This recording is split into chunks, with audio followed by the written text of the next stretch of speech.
My wife said my memory was failing. Then a motel returned the watch I never took off. The woman from the motel asked me to describe the watch before she would return it.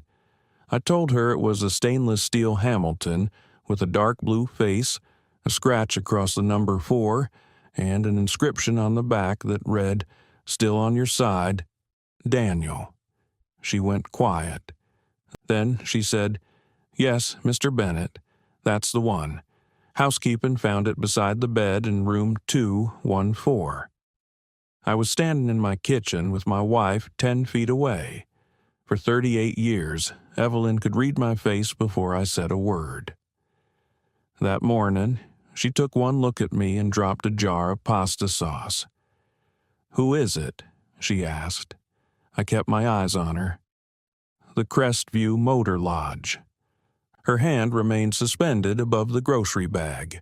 The woman on the phone continued talking. She said the room had been checked out the previous afternoon. The reservation was under my name, with my home address and phone number. They had tried calling once the night before, but nobody answered. "That can't be right," I said. Evelyn's shoulders lowered, almost imperceptibly. The motel was 47 miles from our house. I had never been there. And the watch they found was the one I had worn almost every day for 26 years. The watch my son had given me when he was 14, back when he still believed I was the kind of father who would always be on his side. It had disappeared 11 days earlier. When I asked Evelyn about it, she told me I had taken it to Langford Jewelers because the clasp was loose. I didn't remember doing that. But lately, according to my wife, there were many things I didn't remember. Conversations, appointments, promises, a drive to the lake I was certain I had never taken. My father had begun forgetting things at 62. I had turned 61 in March. Evelyn knew exactly what that meant to me.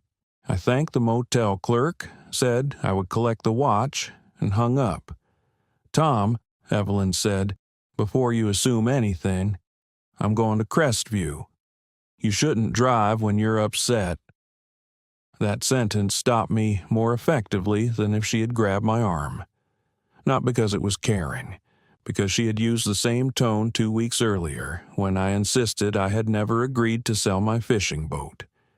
You shouldn't make decisions when you're confused.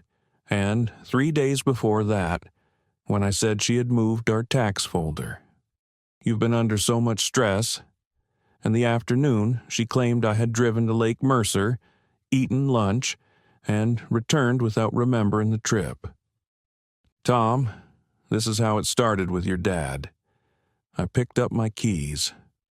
"If I'm too confused to drive," I said, "call the police." She didn't. The Crestview was an old roadside motel facing a cracked parking lot.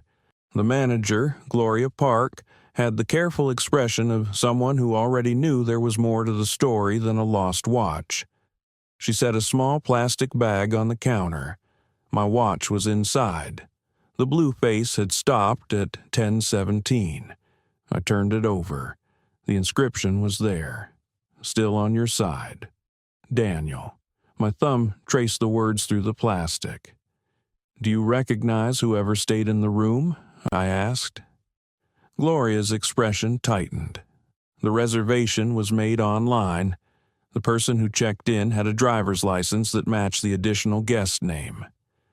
"Additional guest?" She hesitated, then printed a copy of the folio. The reservation heading said Thomas Bennett. Beneath it, in smaller letters, was an authorized guest, D. Bennett. My son's name was Daniel Bennett. I had not spoken to him in 7 years. For a few seconds, the motel lobby seemed to lose all sound. "Did the license say Daniel?" I asked. "I can't disclose a guest's private information. You just showed me the initial." "I showed you the receipt for a room booked under your name." It was a fair distinction, and under different circumstances I might have respected it. Instead, I looked at the charges. 2 nights, 1 room, a $5 replacement key, 2 coffees and 2 breakfast sandwiches on Tuesday morning. The card on file ended in 4408. Our joint credit card ended in 4408. At the bottom was a handwritten note. Late checkout approved by E.B. Evelyn Bennett. I need to know who was in that room. Gloria folded her hands. I can't give you the video, but because your identity was used for the reservation, I can show you the check-in image while we determine whether we need to file a report. She turned a monitor toward me. The first still showed Evelyn's white Subaru entering the lot at 6:42 Monday evening. The second showed her standing outside room 214. Beside her was a tall man in a work jacket, carrying a canvas duffel bag. His face was turned away from the camera, but I knew the slope of those shoulders. I knew the way his left foot angled outward because he had broken that ankle in a high school baseball game and refused to complete physical therapy. I knew my son, even after 7 years of not seeing him. In the third image, Evelyn was holding him, not the polite embrace of 2 people meeting after a long time. She had both arms around him, and Daniel's face was buried against her shoulder. The timestamp read 6:44 p.m. At 6:44 p.m. on Monday, I had been at home making soup. Evelyn had told me she was attending a library committee meeting. I drove home with the watch on the passenger seat and the motel receipt folded in my shirt pocket. All the way there, I tried to decide which discovery hurt more: that my wife had lied about where she had been, that my strange son was less than an hour away and had not called me, or that, when my watch vanished, Evelyn had looked into my eyes and told me I had forgotten taking it to a jeweler. That last lie had sent me into our bathroom at 2 a.m, wondering whether my father's future was waiting inside me. Evelyn had held me after his funeral while I admitted that fear, and she had used it. When I came through the front door, she was sitting at the kitchen table. The groceries had been put away. The jar of pasta sauce stood beside her like nothing had happened. I placed the watch between us, her eyes closed. "How long has Daniel been here?" "Tom, please sit down." "How long?" "Since Monday." It was Thursday. "Why is a motel room in my name?" "I booked it with our rewards account, your name auto-filled." "And my watch?" She looked at it but did not touch it. "Daniel asked if you still wore it." "So you took it from my bedside table." "I wanted to show him. You could have taken a photograph." "I wasn't thinking clearly." "No, apparently I'm the one who doesn't think clearly." Her mouth trembled. I had seen Evelyn angry, exhausted, grieving, and once so frightened during a tornado warning that she sat in our hallway clutching a laundry basket. I had rarely seen her without an answer. "Why did you tell me I took it to Langford's?" "Because I needed one more day." "For what?" "To prepare you." I laughed once. It was not a pleasant sound. "By convincing me I have dementia?" "I never said you had dementia. You said, 'This is how it started with your dad.'" She looked toward the window. I was scared. Of me? Of what would happen if Daniel came back and you rejected him again? Again. One word can carry 7 years if the right person says it. I pulled out the chair across from her but did not sit. "Did he ask to see me?" Evelyn pressed her fingertips to her lips. That was my answer. "Did Daniel ask to see me?" "Yes." The room seemed to tilt, although I knew perfectly well it had not. "When?" "He called 2 weeks ago. And you didn't tell me." "He wanted to know if you would be willing." I said I needed to understand what he expected first. You don't get to decide that. Somebody had to be careful. Careful as meeting him for coffee. Careful as asking me a question. Careful as not stealing my watch and telling me my brain misplaced it. She stood. I was going to bring everyone together tomorrow night. Everyone? Rachel, Martin, Daniel, you and me. Rachel was our daughter. Martin Shaw had been my closest friend for 30 years. Why Martin? Because you listened to him. What exactly do you expect him to convince me to do? Just hear Daniel out. I looked at the family calendar hanging beside the refrigerator. Friday's square was blank. What time? 6. Where? Rachel's house. Does Rachel know? She knows we need to talk as a family. Does she know Daniel is here? Evelyn did not answer quickly enough. What did you tell her? That you've been forgetting things. That I'm worried the stress of seeing him unexpectedly might be too much. For a moment, anger cleared every thought from my head. Not confusion, not memory loss. Anger. You told our daughter my mind is failing. I told her I was worried. Based on what? Tom, there have been incidents. Name one that you did not create. She opened her mouth. Nothing came out. I walked to the hallway table and picked up my wallet. Where are you going? I don't know yet. Please don't call Daniel. Not until tomorrow. Do I have his number? She stared at me. That was not a rhetorical question, Evelyn. Has he called my phone? No. She said it too fast. I took my cell phone from my pocket and opened the call history. There was nothing from Daniel. But Evelyn and I shared an old tablet in the den. Years earlier, we had linked it to both our phones, so either of us could answer calls when one device was charging. I went to the den. She followed me. Tom, stop. The tablet showed no recent call from Daniel, but there was a small red number beside the voicemail trash folder. Recently deleted, 3. One was an insurance company. One was a wrong number. The third had come Tuesday at 9:12 in the morning from a Colorado area code. I pressed play. My son's voice was deeper than I remembered. Mom, it's me. I'm at the motel. I know you said Dad needs time, but I can't keep waiting in a room while everybody decides what he can handle. I leave Saturday morning. Please tell him I'm here. If he says no after he hears the truth, I'll live with it. But I need him to be the one who says it. The message ended. I played it again.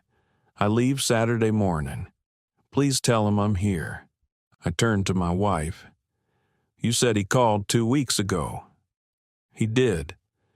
This was Tuesday. He called more than once. Why did you delete it? Because you were in the next room. And why did you tell him I needed time? She wrapped her arms around herself. Because 7 years ago, the two of you destroyed each other in 10 minutes. I thought if I could control the first meeting, you cannot control people into trusting each other. I was trying to protect both of you. Then why am I the only one who had to believe he was sick? That question reached her. She sat heavily on the arm of the sofa. I made an appointment, I said. Do you know that? Her face changed. What appointment? A cognitive assessment, next Wednesday. I've spent 2 weeks writing down every time I lose my keys because I thought I might be turning into my father. Tom, you protected yourself from an argument, from uncertainty, from watching 2 grown men make a choice you could not manage. I put the tablet down. I'm going to speak to my son. How? You don't have his number. I held up the phone. The deleted voicemail still displayed it. Apparently, I remembered where to find it. I drove to the parking lot of a closed garden center before I called. Daniel answered on the fourth ring. Hello? I had imagined that conversation hundreds of times over 7 years. In some versions, I was calm and dignified. In others, I demanded an apology before he finished saying my name. In none of them did I begin with, "The motel found my watch." Silence followed. Then Daniel exhaled. "Dad?" The word did something violent to my chest. "Yes. Mom told me you knew I was here. She told me you didn't want to see me." Another silence. "That's not what I said." "I know that now." I watched wind push a paper cup across the empty lot. "Are you still in room 214? I checked out. "I'm at the diner across from the bus station." "Stay there." "Are you sure?" "No." It was the most honest thing either of us had said in years. But stay there anyway. The diner had red vinyl booths and photographs of old freight trains on the walls. Daniel was sitting in the last booth with his back to the door. At 34, he looked both familiar and completely new. His hair was shorter than it had been 7 years ago. There were lines beside his eyes I had not watched form. He had grown a beard, and threaded through it were 3 or 4 gray hairs that seemed impossible. On the table in front of him sat a mug of coffee in a thick brown envelope. He stood when he saw me. We did not hug. We did not shake hands. We looked at each other like two men arriving at the scene of an accident they had both caused. His eyes dropped to my bare wrist. "I'm sorry about the watch." I placed the plastic bag on the table. "Why did she bring it to you?" "I asked if you still had it." "Why?" Daniel sat again. "Because she kept saying you didn't want anything that reminded you of me." I slid into the opposite booth. "I have worn that watch for 26 years. He nodded, but his jaw tightened. "I know that now." 7 years earlier, Daniel's heating and air conditioning business began collapsing after his partner disappeared with the payroll account. I had helped him start the company, guaranteed his first van, and sent customers from my hardware store. Instead of telling me the truth, Daniel used new customer deposits to finish older jobs. When that failed, he signed my name to a $42,000 line of credit. I found out when the bank called. I paid the debt from our retirement savings. Then I told Daniel he had 2 choices: report the forgery himself, or I would report it for him. Evelyn begged me to handle it privately, but I refused. Daniel repaid part of the money, closed the business, and accepted probation under a restitution agreement. Then he and his pregnant wife, Alyssa, moved to Colorado. The last time I saw my son, he stood in our driveway in the rain. "You cared more about making me confess than finding out why I was desperate," he said. "You forged my name. I was trying to keep 6 employees from losing their paychecks. And you nearly took your mother's retirement with them." He told me he was ashamed, frightened, and not thinking clearly. I told him shame did not erase consequences. He asked if I wanted him to go. I said, "Don't come back until you can tell the truth without wrapping it in excuses." What I meant was, "I love you, but I cannot rescue you from this." What he heard was, "Don't come back." For 7 years I allowed pride to translate for me. Now, Daniel pushed the brown envelope across the diner table.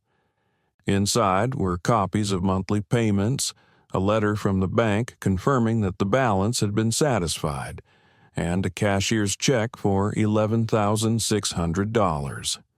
"What is this?" "The amount you lost in interest and early withdrawal penalties, as close as I could calculate." "You don't have to." Please don't decide that before I finish. It was the first flash of the boy I remembered, chin raised, voice unsteady, determined not to let me interrupt. He told me the years in Colorado had not been easy. His marriage failed, he worked nights, and for a while he drank more than he admitted. Becoming a father forced him to understand how much damage a man could do while insisting he was only solving a problem. "His name is Owen," Daniel said. I looked down at the bank letter because I did not want my son to see what happened to my face. I had a grandson. I knew a child existed. Evelyn had told me Daniel and Alyssa had a boy, but she said Daniel did not want photographs shared and that Alyssa's family had asked us to stay out of their lives. "How old is he?" "6. Does he know about me?" Daniel gave a small, tired smile. "He thinks you can fix anything with a screwdriver." "Why now?" I asked. "I've wanted to call for more than a year." "Your mother said 2 weeks. I called her 2 weeks ago to say I was coming. I first asked her last spring."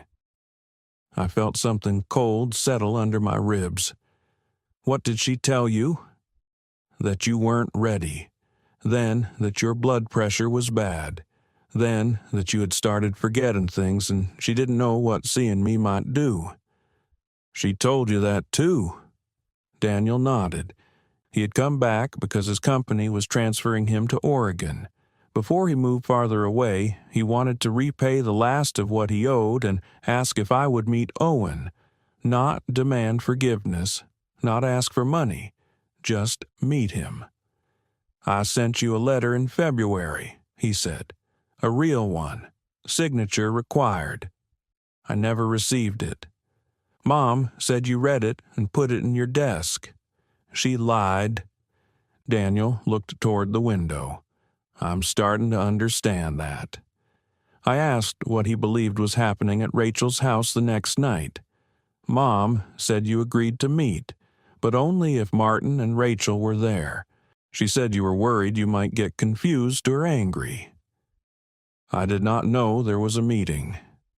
His eyes returned to mine. "Then why is Martin bringing the papers?" "What papers?" Daniel took out his phone and opened a group message. The participants were Evelyn, Daniel, Rachel, and Martin. The first messages were from that morning. Evelyn: "Friday at 6 is confirmed. Please remember that Tom may deny things we have discussed. Don't argue with him." Rachel: "Are we talking about Daniel or Dad's evaluation? I need to know what I'm walking into." Evelyn: "Both. We need a calm plan before Saturday." Martin: "I printed the healthcare proxy forms, but I'm not putting anything in front of him unless he asks." Evelyn: "Just bring them. We should be prepared." I read the messages twice. "She was going to ask me to sign a healthcare proxy?" "I thought you knew," Daniel said.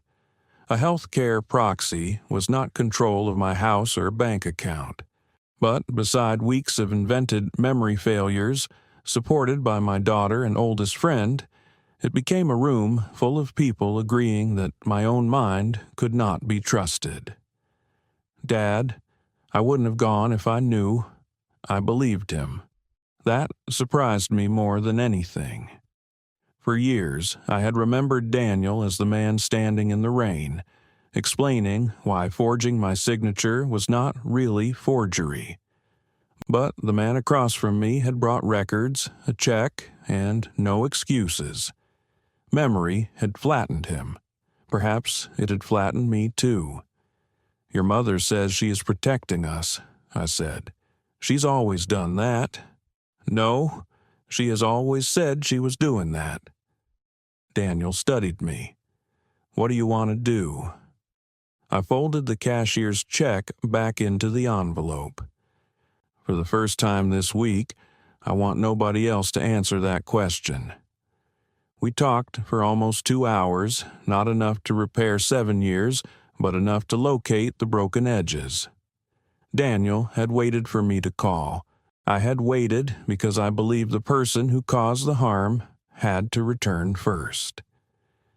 Two proud men had stood on opposite sides of a silence while Evelyn carried messages between us. At first, she probably softened them. Over time, she stopped carrying messages, started editing them, and finally began writing the story herself. Before we left the diner, Daniel asked if I wanted to see a photograph of Owen.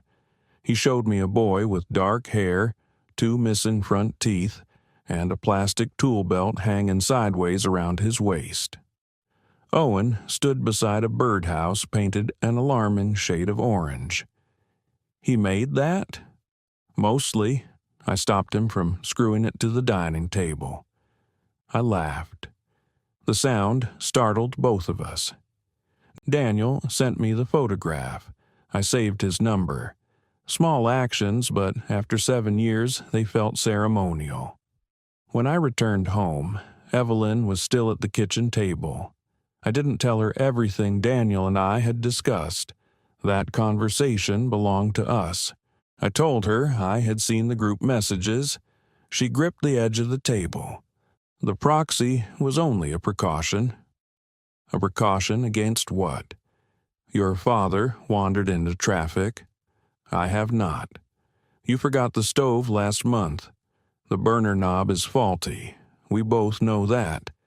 You drove past Rachel Street twice at Christmas. It was dark and she had moved 3 weeks earlier. You called Martin by your brother's name. Once. They were standing next to each other. Her eyes filled, but I was not ready to be moved by tears. Those are the incidents? I asked. A stove knob, a missed street, and the wrong name? You also forgot the lake. Did I? She looked down. There was no trip to Lake Mercer, was there? I went. You said we went. I needed you to believe we had discussed Daniel. There it was, the worst lie, stated almost quietly. 3 weeks earlier, Evelyn had returned home with a receipt from a lakeside cafe in my jacket pocket. She said we had driven there together and talked for an hour about whether we could ever forgive Daniel. I remembered none of it. For days, I had reconstructed the morning. I checked the mileage on my truck. I searched my phone for photographs. I stood at the lake in my imagination and found nothing. Now, she admitted she had placed the receipt in my pocket. Why? I asked. I wanted to introduce the subject without telling you he had called. So, you invented a day in my life. I thought you would assume you'd forgotten a conversation, not the whole trip. That is your defense? She covered her face. It got away from me. No, Evelyn. A dog gets away from you. A lie requires maintenance. She began to cry then, not loudly, not theatrically. I had loved her long enough to know the difference. She said she had been terrified since Daniel's first call. She remembered the driveway argument. After he left, I had suffered chest pains that turned out to be panic. For months, I refused to say our son's name. Evelyn believed another rejection would finish whatever remained between us. Then, Daniel said he was coming in person. She decided the reunion needed witnesses. Rachel could stop Daniel from leaving. Martin could stop me from becoming rigid. The health care forms, she insisted, were Rachel's suggestion after hearing about my lapses. Lapses, you reported? I said. She nodded. Why did you bring my watch to him? He believed you hated him. I wanted him to see that you still wore it. That answer was both loving and unforgivable.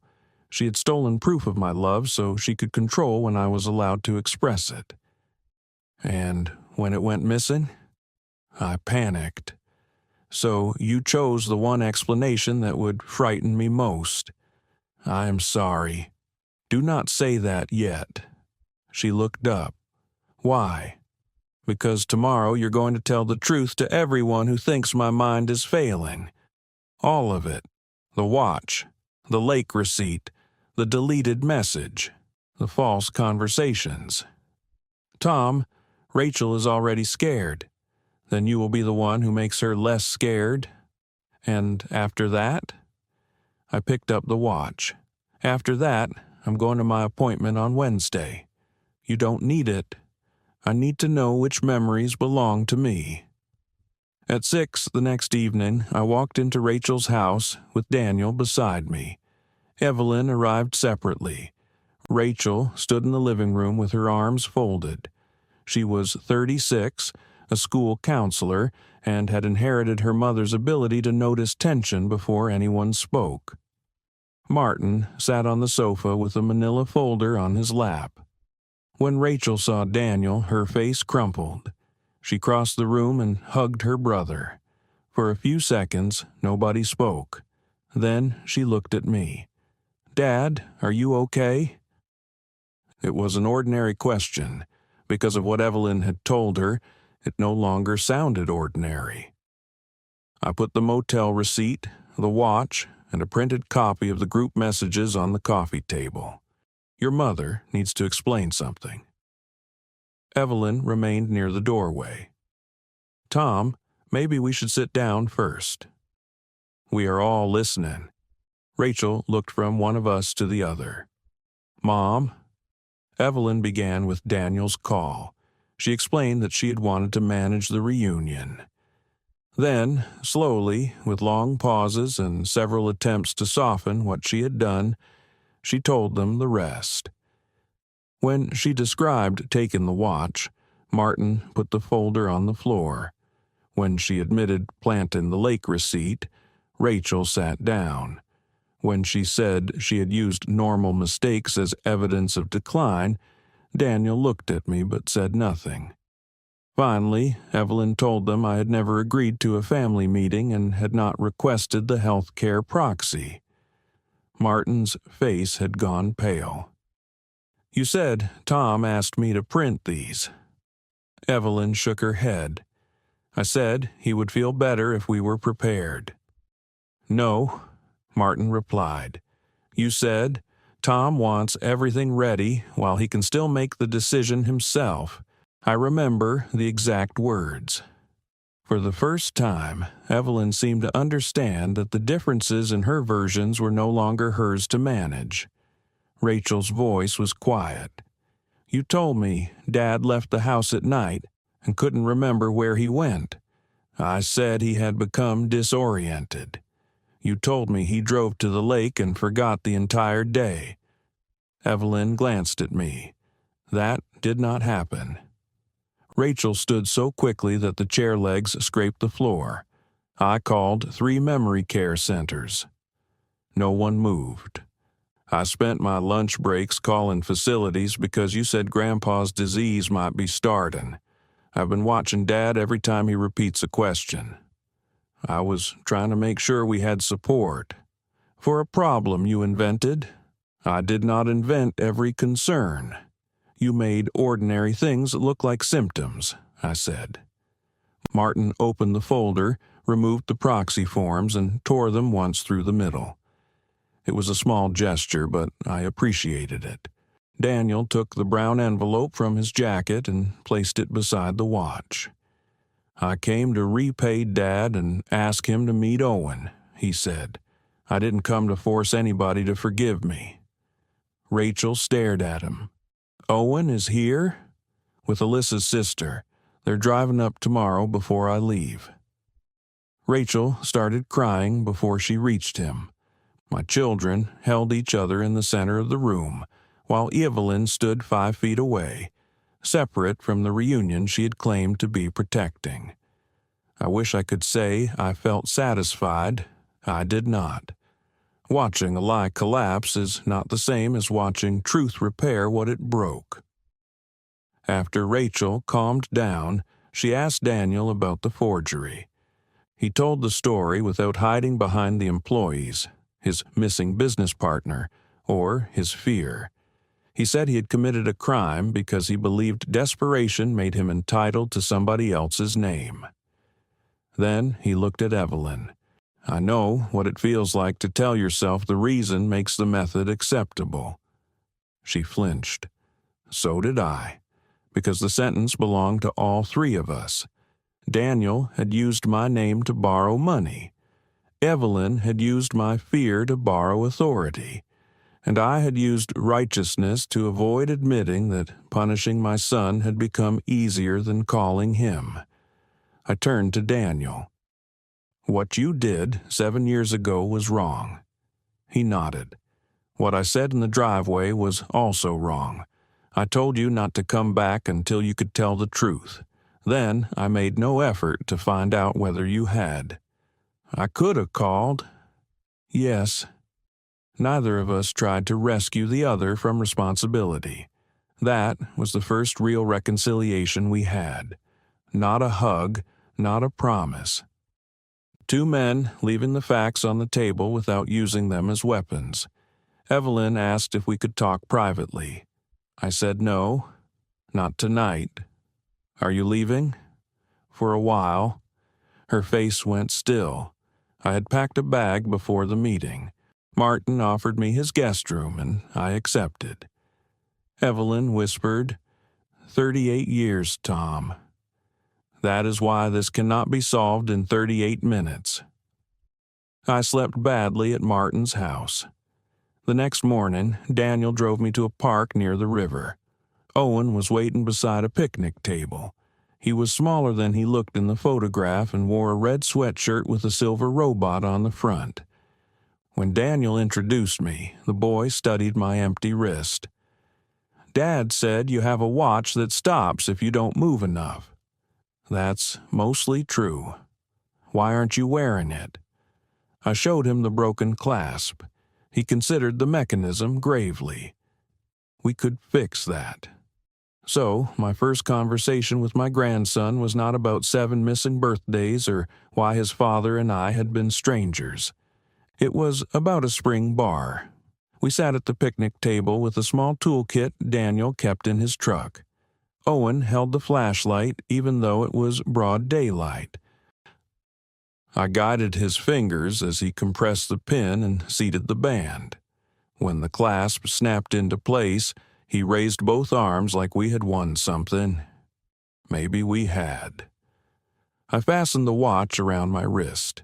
It had stopped at 10:17 in a motel room where my wife had tried to arrange my life without me. I wound it until the second hand moved. Then I set it to the correct time. On Wednesday, I attended the cognitive assessment. I did not let Evelyn come. 2 weeks later, the neurologist told me there was no evidence of cognitive impairment. Anxiety, she explained, had made me monitor normal mistakes until every missing word felt like a diagnosis. Evelyn moved in with her sister for 6 weeks.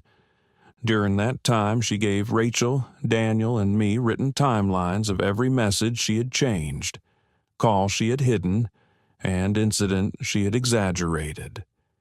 She also returned Daniel's February letter, which she had concealed in the back of her closet. It was still sealed. She gave it to me without opening it. Inside, Daniel had written that he had completed restitution, that he had been sober for 3 years, and that Owen had begun asking why he had only one grandfather. He did not ask me to erase what happened. He asked whether we could stop allowing the worst thing he had done to be the last thing I knew about him. I read that sentence several times. Then I called him. Rebuilding with Daniel happened in ordinary increments.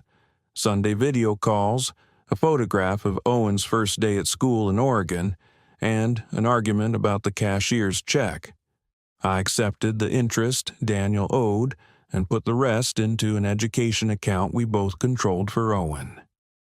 Daniel and I still disagreed, but we stopped using Evelyn as a hallway between 2 rooms. Direct communication was less comfortable than mediation, and much harder to counterfeit. My marriage did not return to normal, because normal had included habits I could no longer ignore. Evelyn and I began counseling.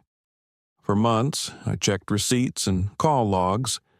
If she said she had told me something, my body tightened before my mind could respond. Our therapist said betrayal creates alarms that keep ringing after the fire's out, and the person who set the fire does not get to complain about the noise. Evelyn learned never to answer a question with, "You must have forgotten." I learned that questioning her did not require humiliating her. 8 months after the motel called, I moved back home, not because everything was repaired, because the repairs had finally become visible. Evelyn had apologized to Rachel and Martin without asking either to comfort her. Most importantly, she told Daniel the exact words I had used years earlier: "My door's open when he's ready to take responsibility," and admitted changing them into, "Your father never wants to see you again." Daniel did not forgive her immediately. Neither did I. Forgiveness did not arrive as a feeling. It began as a decision to stop collecting interest on a debt the other person had finally admitted owing. The following spring, Daniel brought Owen to visit. On their second morning, Owen found me at the workbench in the garage.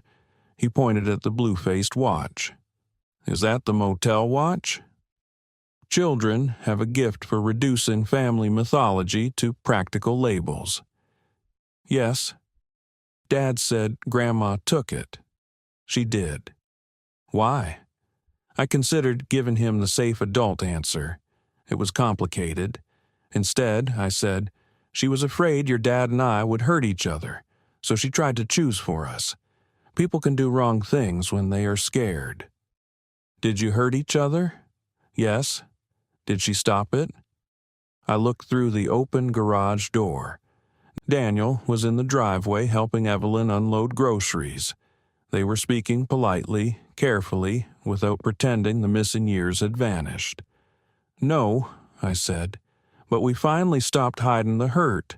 Owen picked up a screwdriver and asked if we could build something. We made another birdhouse. He chose blue paint this time.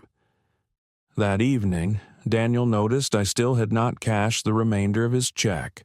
I told him I had accepted the part that restored what I lost, but I would not let money become the proof that he was worthy of being my son again. "You really mean that?" he asked. "I do." He looked at my wrist. "You know, I bought that watch at a pawn shop for $80. You told me it was new. I was 14. So the first thing connected to this watch was a lie." He smiled. "A small one. Those are the ones that practice." The smile faded, but only for a second. Then he nodded. There are still moments when I forget why I entered a room.